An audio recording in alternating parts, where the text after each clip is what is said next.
uu sheegay waa hadday gabadhu ahlu kitaab tahay shardiga labaadna laga helo waa la guursan karaa. ahlu kitaab waxaa la yidhaahdaa diintii kiristanka gabar haysata ama yuhuudda haysata shardiga labaad ee qur-aanku sheegay haddii laga helo waalmuxsanaatu min aladiina uutuu lkitaaba min qablikum, kuwa cafiifaadka oon gogol dhaaf aqoonin. laakiin hadday gaalnimo iyo gogol dhaaf isku darsato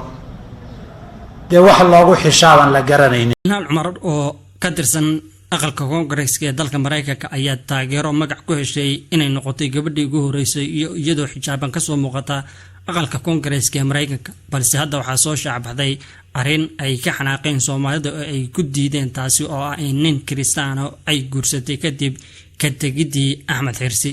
Abu Talha ninka la oran jiray wa ansaribuha Sulaym radiyallahu anha wa Anas bin Malik hooyadii oo mu'minada muslimada ayuu damcay inuu guursado. markaasuu u haasawo yimid inaa ku guursadaan rabaa ka waran waxay ku tilmaad islaamtay. markaasuu dhimay laakiin diin baan haystaa bal gabadha hadalkay ugu jawaabtay eeg markaa bay ku tiri diinteed haysataa afalaa tastaxyi maad xishoonayn bay ku tiri maad xishoonayn diinteed haysataa ma ninkaaga qoriga caabudaya iyo dhagaxan la qoray caabudaya ayaa la diin baan haystaa xishoo bay ku tiri diin ma haysatid diin annaka haysana diin waa diinta nabi maxamed uu la yimid calayhi salaatu wassalaam hada huwa diin. markaasuu ka sii jeestay way ka daba hadasho waxay ku tiri in aslamta fa innii laa uriidu minka sadaaqan ghayrahu bay ku tiri hadal macnihiisu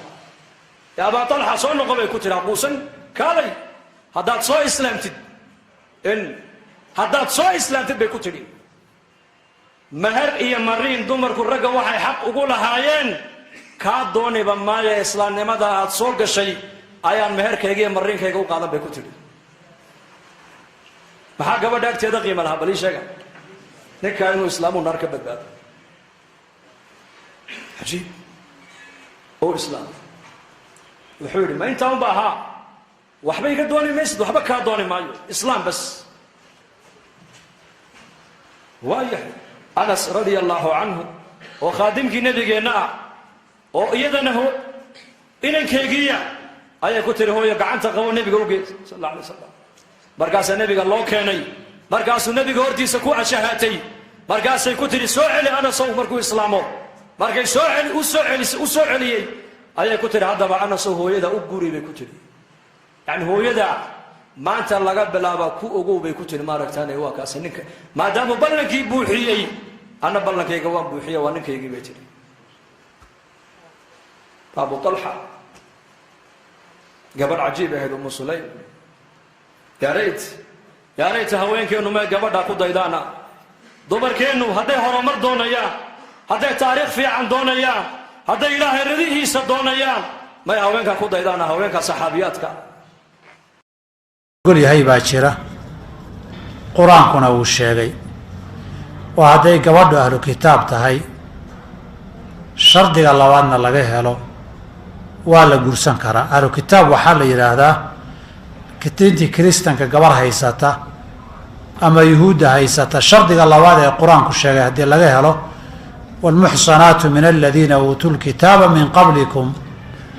kuwa cafiifaadka oon gogol dhaaf aqoonin. laakiin hadday gaalnimo iyo gogol dhaaf isku darsato dee wax loogu xishaaban la garanaynin.